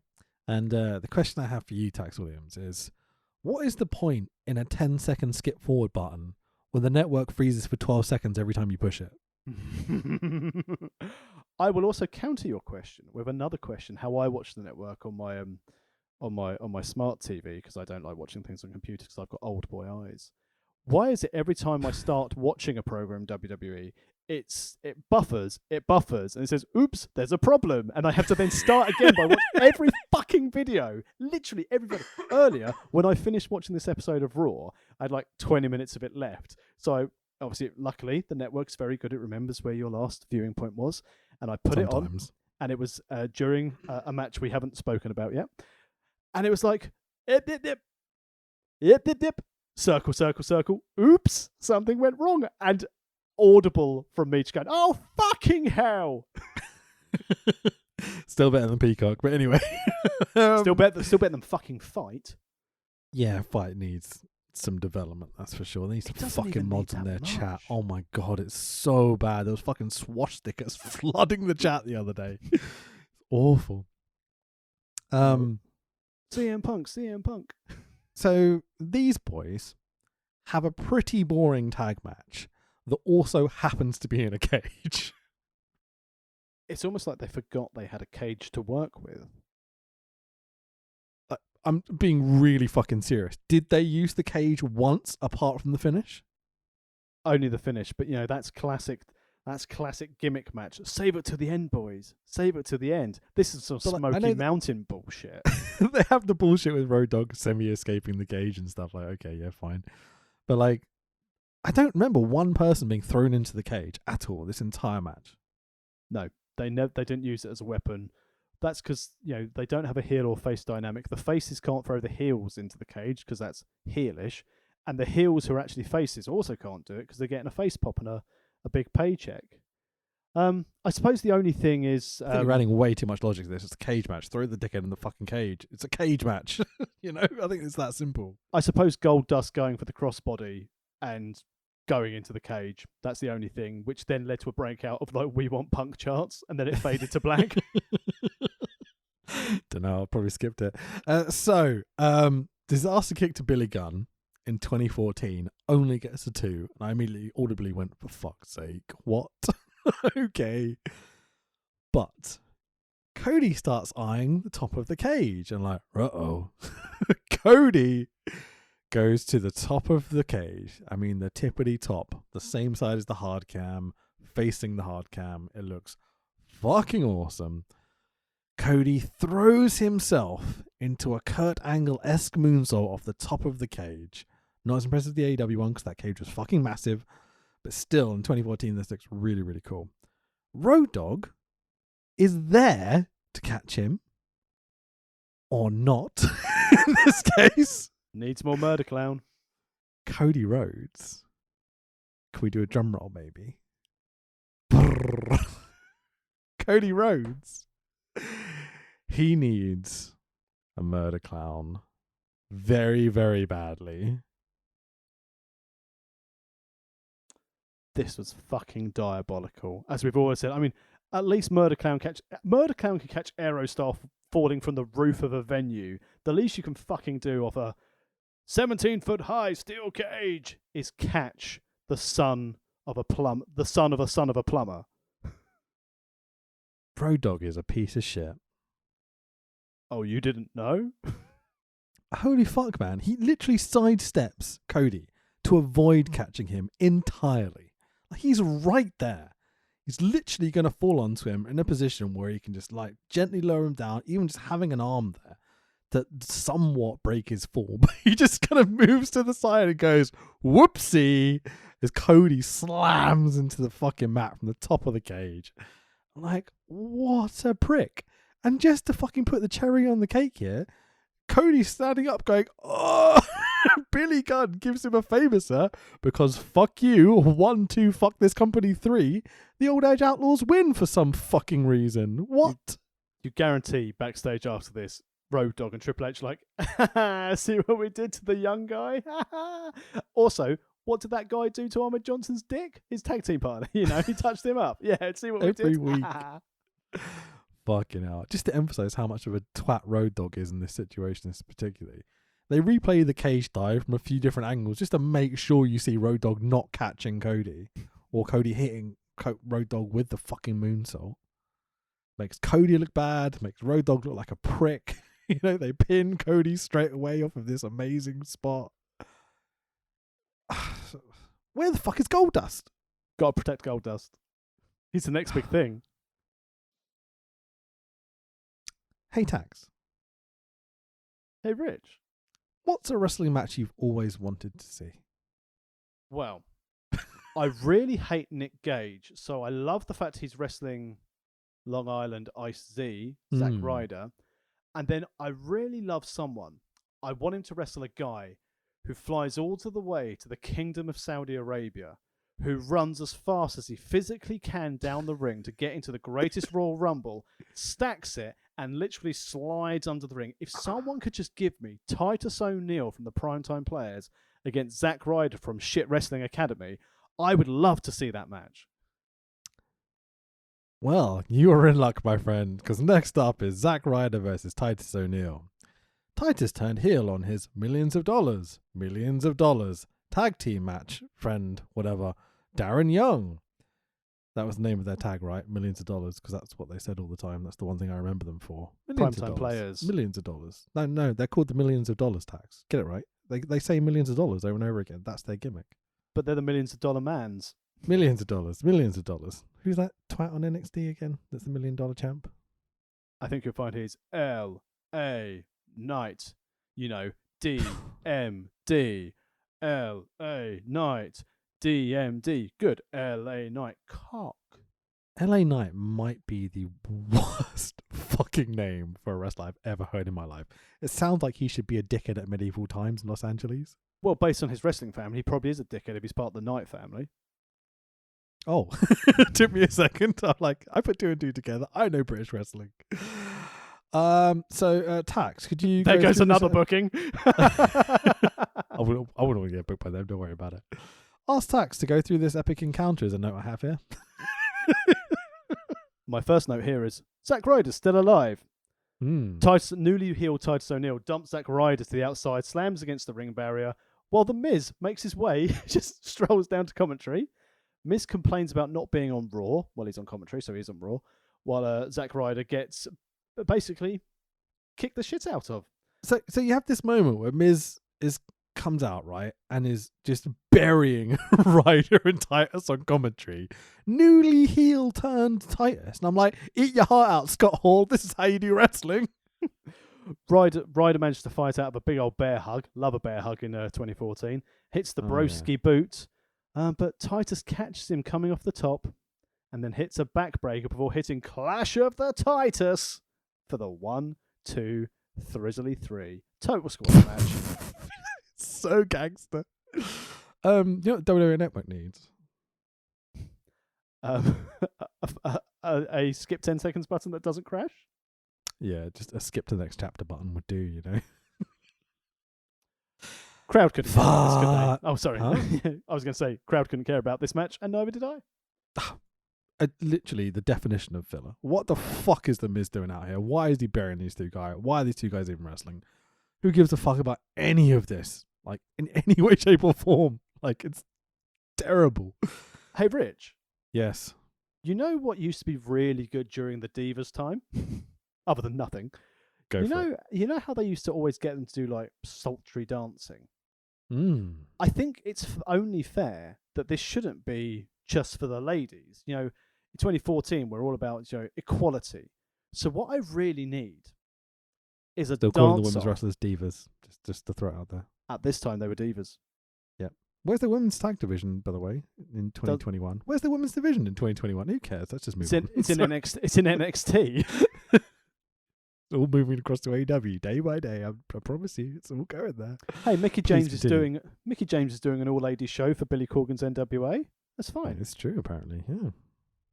I noticed your tweet earlier actually about Anderson Silva fighting this weekend, and that's as well Yeah. promoted as Mickey James's all-ladies show is. No advertising whatsoever. There'll probably be more people at the Mickey James show, the Anderson Silva boxing match this weekend, which I didn't know was happening until the Thursday before the weekend that my friend in MMA journalism happened to post about it, literally going, why has no one promoted this fight? It's Anderson Silva. It's one of the greatest fighters of all time. I saw he's fighting a 54-year-old man or whatever. Like, Jesus Christ. I saw it on Not the in Fight boxing. app No, thank you. earlier because I thought, it's Thursday morning. I'll watch some Dynamite. Oh shit, it's not until Friday night. No. And Yeah. I saw it as I scrolled through. I was like, this guy looks an awful lot like Anderson Silva. Funny, he's got the same name. Yeah, like I legitimately probably would have just completely missed it if I hadn't been told by Justin, but it's what it is. What was I going to say? Oh yeah, the whole AEW moving from Wednesday to Friday is a fucking ball ache, isn't it? It's an absolute disaster. I'm hoping they're moving to TBS means that it can be on Wednesdays no matter what. Yeah, I mean, in a way, selfishly, I like it because while my daughter's in drama, I can just sit in the car and watch it on my phone. So that's Right, pretty okay. good. But before I did quite... It absolutely ruins my schedule of streaming and podcasting and stuff, to be honest, mate. It's awful. Yeah. But anyway, Fandango is here. And Samurai. Yeah, good old Summer. But there's a little thing that happens after they make their entrance. Cole tells us it's Black History Month. So here's a video montage of tons of people we never pushed. But why didn't we push them, Rich? Well, it's Black History Month. I think it's answered itself, isn't it? All we need now Fucking Vince, racist cunt. Anyway, sorry. Now, did they get Michael Nee to voice over this montage? Anyway, here's Fandango to do some sexy dancing. It's always appreciated. And here's his opponent tonight. Apparently, it's Santino. Santino power walks to the ring. It's genuinely funny. Grabs the mic and goes, "Hey, Fandango." Sorry, Fandingo. And I was like, that's great. That's really funny. Getting it wrong and then deliberately getting it wrong again, but doing Fandango's gimmick of the extending the name and pronouncing it differently. Oh, mate. Best part of the show. It's really clever. That's really funny. He did It's the well best for bit of the whole himself, show for me. Santino. Sorry, Other- I spoke over you. Go on. Other than winning the IC belt in Milan when he was the guy in the crowd, this is this character, this comedy character, is probably the best thing he did and made a lot of money out of it. Yeah, I would have loved to have had like a Colt Cabana on these shows as well, so they can play off each other and stuff. I know you need a straight man and a comedy guy. That's I've why he had always thought- Kozlov. I mean, that was terrible, but I know what you mean. But yeah, I remember Santino being annoying, and honestly, the last few bits we've seen of him here and there, I think he's very funny. Got a Remember good when laugh they at him. pushed him in the Rumble and then the Elimination Chamber, like a couple of years from now, when he Yeah. almost beat Del Rio? It was like, this is the best. Like that old gimmick came out and he actually started doing proper wrestling, and just like, oh, so cool, man, seeing how talented the guy is. But also very, very funny. And I think once Vince knows you're funny, you're never getting out of that gambit, you know. Second favourite wrestler who can do the splits. Interesting. Who's the first? Will Power. Oh, okay. I was thinking Melina, maybe. But Although Will Power does it in the gimmick rather than doing the splits to duck a clothesline. Will Power does it where he goes for the kick. The opponent grabs the leg and then just stretches him out so he lands in the splits and obviously Nice. sells the discomfort. that's awesome. I'm like, can the Shark do the splits? The Shark could do anything he wants. My favorite wrestler. He's not a shark. He's a man. Santino says Summer Day will have a dance off with a person from the crowd. I'm like, Summer Day, it's funny. Emma's here. At least she's actually involved in the show this week, not just in the crowd. That they do a dance off. Summer Day does ballroom dancing. Well, whatever. Emma goes doop doop doop doop doop doop with her kind of sharky hand thing that she does. Her think, crab pointing. I think this Emma gimmick is meant to be entertaining, but I never quite got it. Did you ever watch The In-Betweeners?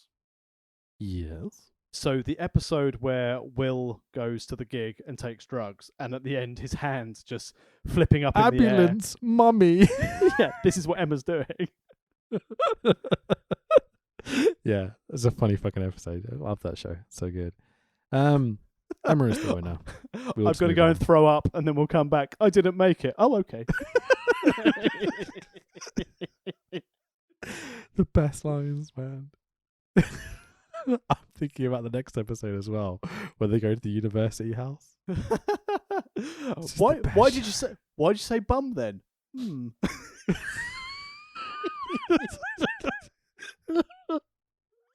More WWE Network upcoming ads. Legends House. They should have kept that show going. What a great idea. How much? I want to see the is the uncut network? racist version, though. You know what I mean?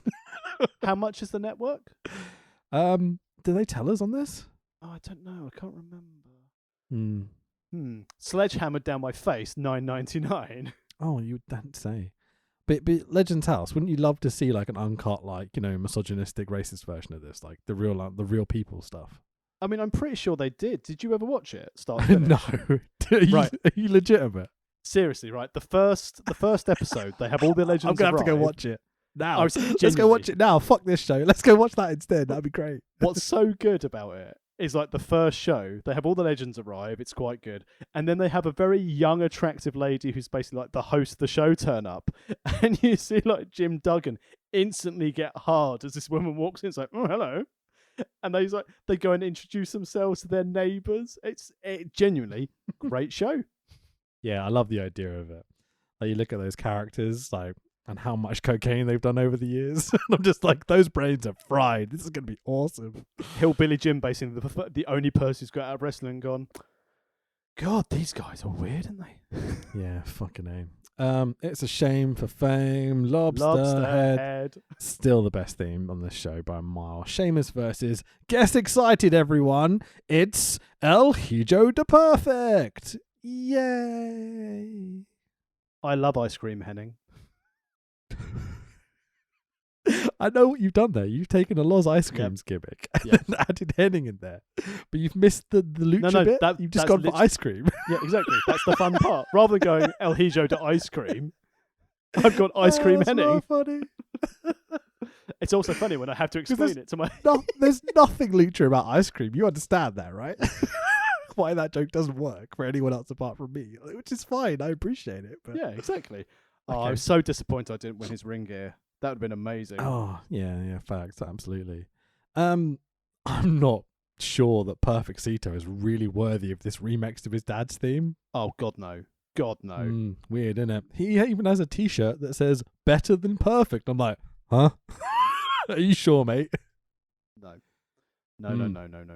Considering that Dolph Ziggler's entrance music has I Am Perfection in, he's closer to perfect than his son is, unfortunately. Yeah. Dolph Ziggler isn't quite getting the pop he was a show ago, was he? No. Anyway, so they're fully acknowledging that he's Mr. Perfect's son because of the theme tune and the t-shirt and everything else. But we're still calling him Curtis Axel. Yeah, because Michael McGillicuddy wasn't good enough. I mean, it's an interesting decision, isn't it? You've got to say. Well, they've got to put Axe in there for Larry the Axe Henning, so that's where they're going to do it because Randy Orton, Natalia Neidhart, Michael McGillicuddy, Curtis Axel. Whatever. So it's Sheamus versus Curtis Axel. Do you know what the WWE Network really could need? Content. Throughout the match, Perfect Konkani goes after Lobsterhead's shoulder. Bro kick. 1, 2, 3. Sheamus wins. The shame to Lobster. Batista walks backstage, or we come back from ads, and in all denim, fucking Batista, Scott Hall's all over the shop tonight. We had WCW backstage hallway walking, so yeah, why not? Got to be done. Batista walks to the ring. He won the Rumble, don't you know? Commentary put over that Batista apparently still hasn't picked who he wants to face at WrestleMania, even though Randy Orton earlier in the show was being like, I'm definitely going to beat Batista at WrestleMania. And also, there's only one champion. Oh, yeah. I mean, I guess he could pick someone else on the roster, but yeah, undeniable logic there, Mr. Tax Williams. Well played. Hadn't thought about that. That's what I'm here for. But good thing, what you want is someone who has integrity. He's got respect for women. He is not a cunt. But sadly, all of those people are booked elsewhere. So it's Del Rio. Yeah. Are you a woman? Are you in this arena? Run.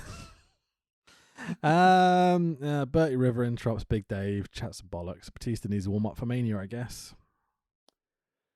I mean, Bertie does hit him quite hard, doesn't he, with his microphone? Yep. And then Bertie doesn't know. Yeah, Bertie doesn't know how to work safe, does he? Bertie's always worked snug. Yeah. And Big Dave didn't look happy about it, did he? Batista drooled on himself a bit. That was fun. And nothing like gunging on yourself in the ring. Next up is a 6-man tag team match of Dolph Ziggler, R-Truth, and Xavier Woods versus New The Day. Wire. Is that racist? No, why would it be? Because there's only one member of the New Day, another black guy who you may have mistaken for another black wrestler, and Dolph Ziggler. So, I mean, I don't know, you tell me. I'm just questioning. I'm going to go with the tenuous link that Dolph Ziggler did used to be accompanied by Big E Langston, so technically he's part of the New Day. Yep, one in the In fairness, we had the New Day earlier, so this is the New Day, so it's fine. I'm trying to think of a pun really fast that isn't the new Hefe like we had earlier. What's funny about Dolph Ziggler? El Hijo de New Day. There's no Mexicans. What are you talking about? How That's not dare funny. you? How dare you? Dolph Ziggler it's like 1/8 Mexican. They're wrestling the Wyatt family. Bray Wyatt, Eric Rowan, and Luke Harper. Absolutely fuck all pop for Ziggler this week. And I'm like, well, that didn't last. We questioned it, going, is he really over in 2014? Yeah, apparently fucking not. That's because he didn't bring his trombone out. That's the wrong part. That's funny as fuck. Here's Truth with Xavier Woods. Hey, Vince, why did you put Woods with Truth exactly? I don't think Truth needs a mouthpiece. They can both rap. Why do you think they can both rap? Let me do my fucking bit. Fucking Truth doesn't need a mouthpiece. Neither does Woods, for that matter. They're both pretty good in the ring. They're not being put into the tag division, so why are they being put together, Vince? Why are these two gentlemen together? They both worked really well together in TNA. Yeah. Were you going to say something else? We interrupted me, you bastard. I was going to move on to the How Wyatts. dare you talk on your own podcast, you fucking prick. Go on, sorry. Sorry, I didn't want to take the shine from you. I also thought we were going down a I'm dangerous sorry road. for interrupted you. I definitely didn't mean to do it that time. I thought we were already on quite a dangerous road here. I thought I'd try and steer us away before humour, inverted commas, takes over. Good shout. White entrance is awesome. The blackout, the "We're Here" pre-tape, the lamp entrance, the fireflies, creepy bayou kind of banjo music. It's easy money, right? They can't possibly screw up booking these people. Well, in fairness, leading up to Chamber, Shield versus Wyatts, it's going to be people who are interested in it. People want it. It's great. How are they doing in 2021, Tax? Well, one of them has sadly passed. One of them's no longer with the company, and one of them is let's talk mourning about the his death of his booking. friend. Let's talk about his booking before he went to AEW. Let's talk about Bray Wyatt's booking up until that point. Let's talk about how they've used Eric Rowan. You know what I mean? Like, well, Eric Rowan had a wine fetish, and then he had a gimmick, and then he had a gimp in a cage. Brody had a wonderful ladder match with did you call a Dolph. spider a gimp? What? Well, I didn't stick around to see what was under in the cage. Okay. And It's a remote robot spider that everyone was terrified for. Remember I think it made bleed tons. oh, no idea. Someone And played then- loads. Anyway. And Bray sang the theme to the new series of Total Bellas, so he's done all right. You can look, but you can't touch. Oh, that was the one good thing they've done with him. They buried him to Goldberg, I mean. I'll Yeah. never forgive them for that. I remember sitting in the office watching that happening and just like face palming, being like, what are they doing? Even at the end, when they had Bray stand behind him, he was celebrating before they made the lights go out. I guarantee behind that mask, he was sitting there going, "You fucking cunt." Think about the build with Seth in the year before that. They were just like, nah, we don't need new stars. Fuck it. Have Goldberg win. It's pointless. Fucking Why? idiots. Why? Fucking idiots, man. Absolute fucking idiots. Yeah. 7 years later, we're still watching. You have to do it Are for we? your job. I get paid to watch it. I don't know why you watch it. I haven't watched an episode of My Night Raw in like years. I don't think I've watched an episode of Raw. Apparently Start no to one finish. has. They did 1.4 million this week. They were doing 4 million in 2014, mate. That food podcast did more than that. Yeah, our fucking pod does more than people that watch 205 Live. Trust me. So, oh God. I realised something this week that I was going to bring up to you in the podcast. We'll get back to this match later. Who cares about 2014? We're only doing a whole podcast series about it. Do you remember we did a show over an American Indie and there was a guy called Alex Zane and we were just like, this guy's fucking incredible. He's going to be the new star. Like, I they can text push you this about guy to this. the moon. I Did you? text you about this, remember, and you text back. What was that text exchange? I've had a weird few weeks. I've been sleeping much. I'll find it. But yeah, but Alex Zane, fucking quality. So Hmm. let's search through our message history. Does it say where he is? Yeah, he's in fucking 205. I had no idea that he was in 205 Live. Wow. And That's you really messaged- funny because you I messaged literally back. looked this yesterday going, oh shit, he's in 205 Live. That's where they buried him. This was like 5 weeks ago, and you messaged back going, Yeah. I had no idea he was there. You know how I'm like, I've got a bad memory. There you go. That's a good example of it. But yeah, he's fucking brilliant. He shouldn't be anywhere near that shit show that draws less than our pod. Fucking idiots. They have a fucking superstar just sitting there being wasted away on 205 Live. What a waste. Put him on TV. What the fuck is wrong with you? Don't do anything with him. Put him on TV. Let him wrestle Ricochet. Just let him wrestle fucking anyone good. Sheamus. Let's have him wrestle Sheamus. Let's have him wrestle fucking Rey Mysterio. He will have the best fucking matches and tell the best fucking stories of anyone on your goddamn fucking roster. He's there. He's ready to go. We're like, nah, 205 Live. We're like 5 people watch every fucking week. You morons. I found the message. So I messaged you on the Thursday the 13th of May and said, I didn't realise WWE had Alex Zane on the books. He was really impressive when we watched him on the pod. So, of course, he's on 205 Live. And your response a day later was, had no idea he debuted. He's so awesome. And he's been in WWE for about a year now, I think. WWE do love wasting talent, was what your message back was. Yeah. Said in beautiful irony, obviously, because I wish they wouldn't. Quick Speaking question. of which, Quick question. Go on. So, in a later feud with the New Day and the Wyatts, where Bray Wyatt possessed Woods, why did Wyatt not possess Woods now? The Wyatts beat the fuck out of the face, lads. Realised there's an issue with the Wyatts. Who takes the heat? We talked about that earlier. Sister Abigail to Ziggly Pop. 1, 2, 3. What Ziggly Pop? Is that what you popped for? Okay, good to know. The Wyatt Ziggly family. Pop. The Shield do a Wyatt family and cut a promo from backstage, interrupting their celebration. I say celebration. They stand around and look creepy. They're great. Annoyingly, the Shield are doing we're recording this thing ourselves by holding the bottom of the camera lens that obviously a camera op is holding, because they all do the fisty bump thing at the end, and all 3 of them have their hands in. So I'm like, who's holding the camera now, you fucking dickheads?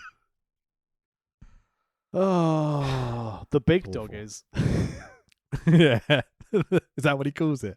Yep. The third hand, the third fist. As opposed to Don Callis, the invisible hand. Yeah, the big dog hand. That's what Jerry Lawler's got, the invisible hand. Rusev cuts you don't come to Russia, Russia comes to you promo. It's fucking great. Lana does some translating. It will be good once that gets going. I'm hoping we get to see some of that, but I know it takes a year or 2 to get going, right? Doesn't it? I think so, but great package for the 2 of them. And now Miro gets to be the killer we all want.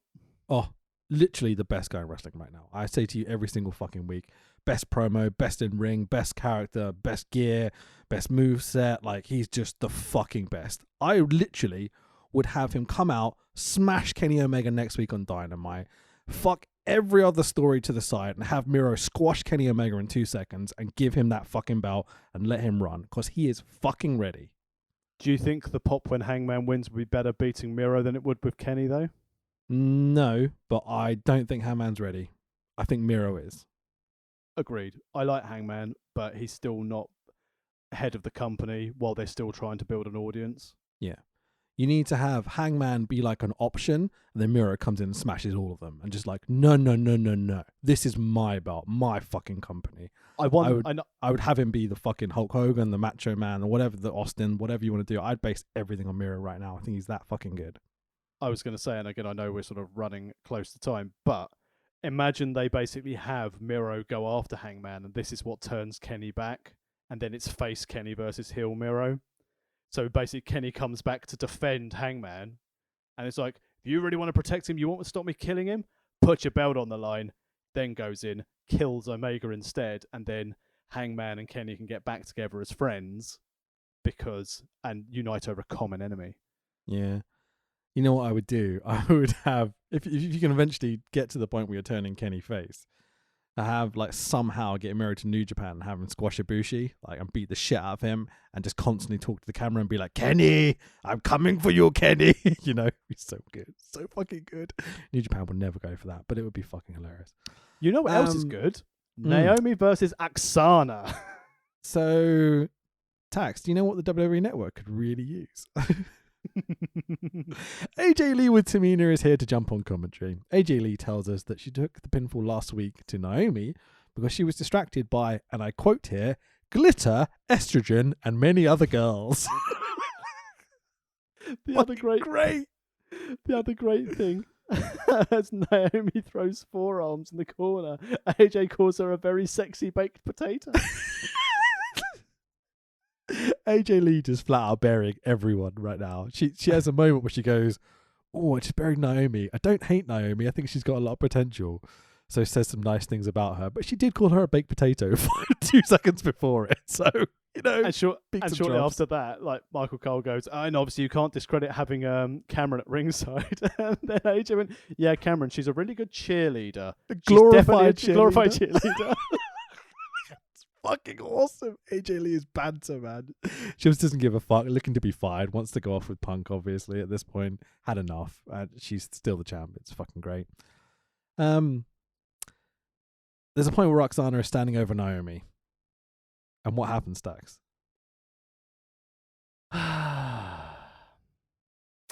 Well, I mean, could this be where Oksana dangerously knee drops Naomi right in the eye socket?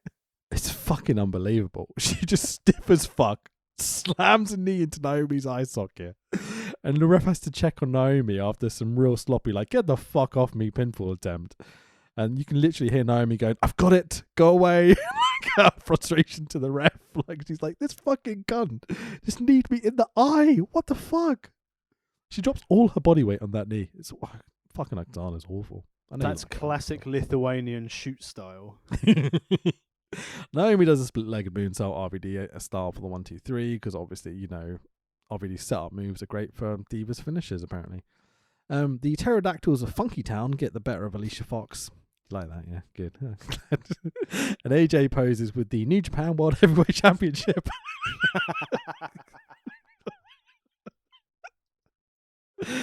What a match, Tags. Yep. I mean, the only difference here was there was actual physical contact when Oksana tried to destroy Naomi's eye socket. Naomi's very good at wrestling, but AJ Lee's very good in commentary, including burying Tamina as well at the same time. With 30 minutes left on the show still, Randy Orton versus Daniel Bryan, your main event of the evening, is up next. 63 days until WrestleMania. 30 minutes left on the show. Let's go. So the stakes are match. high. The stakes are high because if Dragon wins, the Authority might consider who the face of WWE is. So the stakes are here. So it's Daniel Bryan versus Randy Orton. Do you want to go through some of this? I mean, a lot of it's like Orton stalls, pulls Bryan by the beard to break an armbar, suplex to Orton. The thing to notice here, Bryan is over as hell. It's not just a one-off leading up to this. Everywhere it goes. And if anything, this dull, fucking disinterested crowd finally woke up just for one man. Yeah, it's not Randy Orton, that's for fucking sure. No. I mean, we get Dragon hitting knee lifts through, fires into a dragon screw leg whip. Then he wraps Orton's leg around the ring post. That's a heel thing, doing a drop kick on that. Can he do that, Joey? But again, establishing a target in a main event, he's taking out the vertical base of Orton. So Bryan's got a target. Then Orton comes back and starts trying to work on the shoulder. So we've now got the idea of two adversaries going after individual body parts. And then obviously the shitty commentators going, oh, but we take out the vertical base, Orton can't hit the RKO. If you take away Daniel Bryan's arm, he can't put in the yes lock. The disparity between Orton selling and Dragon selling to get heat. Man, Dragon's so fucking good at selling that shoulder. He does that backdrop thing onto the guardrail. And Dragon sells it like he's fucking broken his shoulder. He continues to sell it like that throughout the entirety of the match. Even when he's heating up, you can see him just like shrug his shoulder or reach for it or like bend down and stretch it even the tiniest bit just to sell it, just to know it's always there. Orton's just like, yeah, cool. And just starts doing moves. And you're like, oh, okay, Randy, don't worry about it.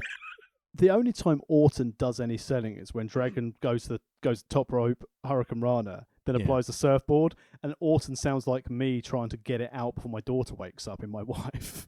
That sentence sounded very weird from my perspective. Do you want to just say that again? I've got to speed bang my wife before my daughter wakes up in the morning, so I've got like a 3-second window. Okay, cool. When you listen back to that, I think you'll find it funny. Commentary. So will my wife. At one point, commentary She won't be there. She'll find out I'm having an affair. We're limited for time. Let's get through this. Michael Cole says, this is the match the WWE Universe is clamoring for, and this should be a classic. And I'm like, you do not understand your audience. So, Kane does a run-in. Dragon gets the better of both Kane and Randy. Bombaye for the 1, 2, 3. And Daniel Bryan overcomes Kane and Randy Orton, even though the Authority Kane is meant to be representing Triple H and Steph, so maybe shouldn't be there to help Randy because Triple H and Steph don't really like Randy, do they, Tax? So this also now means that Daniel Bryan has won the potential to be the face of the company. Even though the people who are declaring that sent down their guy to stop him from becoming that person, and he still became that person anyway. Now, does he get a belt, a cup, a certificate? I mean, you should have a big poster saying, "This is how you do storytelling," right? I mean, it's a fucking mess, dude, to be fair. The run-in defeats the object of what they're trying to do and what they're trying to prove. Yeah, it immediately gives the game away. But again, it's trying to... I would hope they're going to start teasing that Randy Orton can't do it by himself, which is what leads to potential tension with Big Dave. In fairness, as we said at the start of the show, Daniel Bryan can get a great match out of anyone, and it was quite an enjoyable match for half an hour for a Randy Orton match. I wouldn't say it was great because he wouldn't sell for shit, but watching Dragon try and pull a match out of his ass with him, I wouldn't say we're talking Brett Bulldog levels of pulling a match out of his ass. No. Considering it was Bulldog could work. Sorry. But considering it was quite an enjoyable match in comparison to what else we've had on this show, I thought it set the scene. And also, let's go with pay-per-view logic. Daniel Bryan just pinned the champion on Raw, so what's going to happen at Chamber? Yeah. He ain't winning for shit. that bit where Dragon's standing on the turnbuckle. Orton is sitting on the turnbuckle. Dragon stands on the second ropes, and you can see I see Bryan Danielson going, "I'm going to give you a Rana now." And Orton's like, "Oh, okay, how do I do that?" Because he doesn't do high spots. And so Dragon goes up, and Randy grabs the legs and goes, "Oh, yeah." It's like he remembers how to do the spot almost as they're doing it. It's like, I'll vividly remember the look on Orton's face during that moment and just being like, "Oh, yeah, you can be forced to do high spots if someone just does them to you." Like Dragon, he's the best, man. He's so good. Having flashbacks to OVW and Cornette was shouting at him, going, "You're not supposed to go to the top rope." So Dragon wins. Post-match, Randy and Kane are too much for Dragon, who eventually gets the beat down from the two corporate lads, or not, or whatever, storytelling. Corporate Kane does the ring post pyro, which I was like, "Are you meant to do that? Aren't you the corporate one now?" But the obviously the pyro guys also forgot that as well, because it's about 3 seconds before it kicks in. It's a bit awkward. That's because Kane's really angry because his WrestleMania payday's walked out. Yeah. Randy stands tall with the 2 belts, and we're out of here. But, again, got to beat down the face because can't send the fans home happy to put the underdog in more peril. He got the win, which I didn't think he would. Yeah, I didn't think Dragon was winning this, and he did, which is very, very good. I like that. So far, he is undefeated. I mean, he won at the Rumble, didn't he? He beat Bray Wyatt. I think he did. I think he beat Bray. I think he lost, but okay. Well, since the Rumble, all 2 weeks, and also on. I was about to say he won on SmackDown, but he didn't. So they're sort of trying to keep Daniel Bryan strong. It's weird, man. Strange booking, but yeah. But setting the story going forward. So Dragon's beaten him. He's now beaten the champion, so now he's got more fuel to the fire. Okay, so I've beaten your champion, even with outside interference. So, in a way, even if it's accidentally done and arse about face way of getting there, Dragon, their top babyface, has beaten the champion. He's come up against adversity, and he's still winning. The crowd pops, even in a shithole venue in Nebraska, where no one was interested in wrestling. Dragon got a huge, loud pop. Only just beating the Old Age Outlaws, but he still got the best pop of the night. So the swell of support... What? It's a good thing. How did Dragon beat the Old Age Outlaws? What are you talking about? I'm confused. Got a bigger pop. Oh, okay. Yes, he did. Yes. Sorry. And then he also beat them out the back. 1, 2, 3, 24/7 champion. And so as the story is progressing, we've had the guy who the fans are clamoring for the Authority are now having to acknowledge potentially storyline-wise that Dragon could be the face of WWE, even though they're trying to, not do that, sending out Kane to ringside. We're setting up for Shield versus Wyatt at Chamber. Yeah, there's some good stuff going on for sure. The two main stories going into Elimination Chamber, which is normally a throwaway pay-per-view, I'll be interested. I mean, I can't fucking wait to see a John Cena Randy Orton match if we get one. Big match, John conspicuous by his absence this week. Yeah. SmackDown. No Cena at all on this show. Bit weird. But still. Maybe and movie also something? Don't know. And also the undercard progressing with Zeb and Swagger. AJ feuding with Naomi. So we're getting seeds planted. Whoa, hang on. What seeds? That they've said on the commentary that Naomi's pinned her twice, albeit in tag action, and that Naomi now she's won this match. Hey, come on. How are they doing it? Like 2-minute matches and bullshit like finishes and it's awful. Well, it was just because someone wins or loses doesn't mean that they're doing a good job of it. I didn't say they were doing a good job. I'm saying the seeds are being planted for storylines. I didn't say the stories were good. About. It's very tenuous, if you ask me. I think this is a roster of cucked people with all the ability in the world and not being able to express it in terms of creating their own stories and promos and stories in ring. And Ryback. Yeah, he needs the guidance. But oh yeah, where was Brad Maddox this week? Yeah, the Raw GM apparently isn't on the show sometimes. It's kind of weird, isn't it? Hang on, he wasn't there. Who else Careful wasn't now. there? So there's a few good feuds, but the stories are pretty illogical throughout for me. 3 hours is unbelievably boring. It drags so much. I found myself making a sandwich just to have something to do. It's not good for my weight, man. That's just show at all. It's funny you should say that about a sandwich, and I know we're short for time, but I said this to Coach Wicked earlier because Will Parra posted some historic SCPW events. And I was reminiscing about being a manager, and I wrote the words, I like the manager role. It's one of those things that when I see it, I get the itch, and then reality kicks in, and I'd rather just have a sandwich.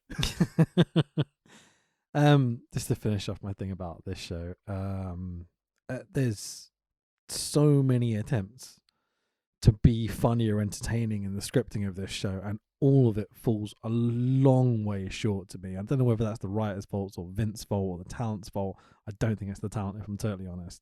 But I think that's a serious problem, and it's probably the biggest problem that I think has left to the decline of their audience. This show is probably a 2 for me, 2 cornflakes, almost a 1, but a 30-minute main event setting up Shield versus Wyatt. And I oddly enjoyed the end of the Christian Swagger match. The opening few segments weren't terrible. Some interesting stuff going on. It's a 2 for me, based on things you said, and also Fandango. Yeah. That's a funny bit. At least there's some creative freedom there. I think that sort of creative freedom bit. Who knows? Right. Okay. Should we leave it there? Because you've got to go to your meeting, don't you? Yeah, but where can people find you on social media? You can find me at FanboyRich. Follow us, World of Rest Pod on Twitter. I realise we haven't promoted that very much. WorldOfWrestlingPodcast.com is the best place to find all your links to social media and merch and all that sort of stuff. All that sort of stuff. We've got some really cool fucking merch out there, so go buy some. Give us some money. We do, and you can find me at the Tax Williams on Twitter, Facebook, and Instagram. And I will quickly say this to finish, and I know I mentioned Speak It Out beforehand. I am reaching out to professional wrestlers because it's been a year. Some wrestlers are coming out saying, oh, I didn't know so-and-so was on the show, so I worked it, but I probably won't work it again. I beg you, genuinely, if you would turn up on a card that someone who has been called out in speaking out and you're worried about losing your booking fee, leave, DM me, and I will sort something out for you. Genuinely, if you are only working these shows and you rock up and you're worried about missing a payday, just fucking walk out. Don't let these people have fucking shows. And I will help you any way I can to try and financially remunerate you to walk out on those fucking shows because you don't want your name associated with those wrong'uns, those disgusting human beings. And genuinely, I don't want people missing a payday, but you shouldn't be working for these assholes who cause so much damage to people. So genuinely, British wrestlers, if you're on a card and you rock up somewhere that you genuinely didn't know about, and most people know about now, if you're booked on one of these cards, you accept a booking, you're a fuckwit. But if you're there, you don't know someone on that card's wrong, and you've travelled up north and you don't know what's happening in that scene, and you find out, walk out, and I will pay you your booking fee. See you next week. Buddy. See you next week for the 10th of February 2014 Raw. Then we got one more Raw, then Elimination Chamber. It's all good. See you later, boys. Bye.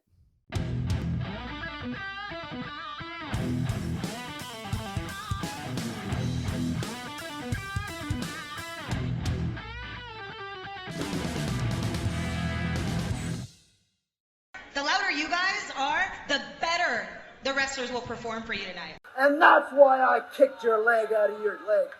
We're tough. We can take it, baby. You got to penetrate in the back, baby. Oh, I can see what you're talking. Wait just a minute. Buddy!